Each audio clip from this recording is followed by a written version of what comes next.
Well, today we start the shortest book in the Hebrew Bible, and that's the book of Obadiah. It's really less than a chapter compared to many other books. So this week will be a little bit of a different week because I'm going to involve some readings from other books in the Bible that tie into different verses and themes in Obadiah because let's be honest, it's a little tough to just read 21 verses in Obadiah every single day, but you could do that. You could read through Obadiah every day this week and become an Obadiah expert by the time we're done. So we're going to start with the very first verse of the book, the vision of Obadiah. Thus says the Lord God concerning Edom.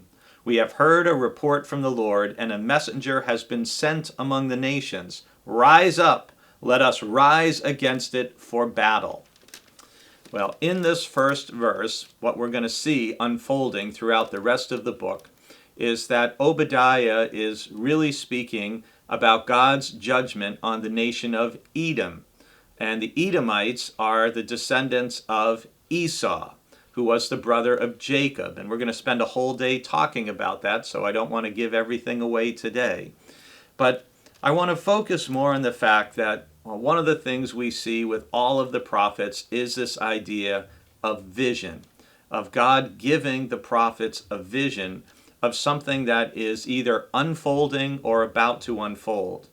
My professor of Hebrew Bible in seminary pointed out that we shouldn't think of the prophets as fortune tellers telling the future so much as those who are forth tellers, who are telling forth the truth of God about what is going on in the world.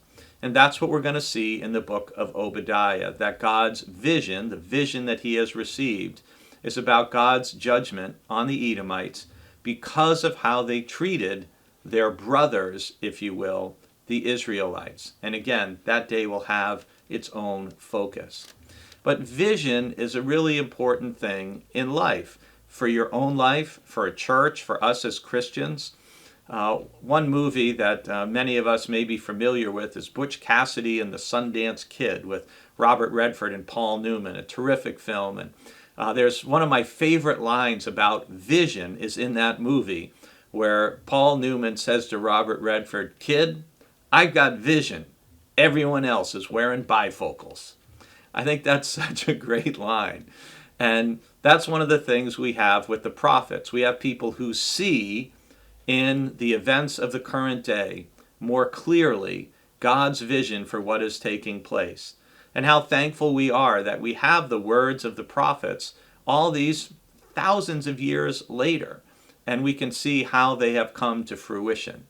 I pray that God will give you a fresh vision for your own life and your own future as we are in still the second month of this new year. And I pray that you will see God at work in your life.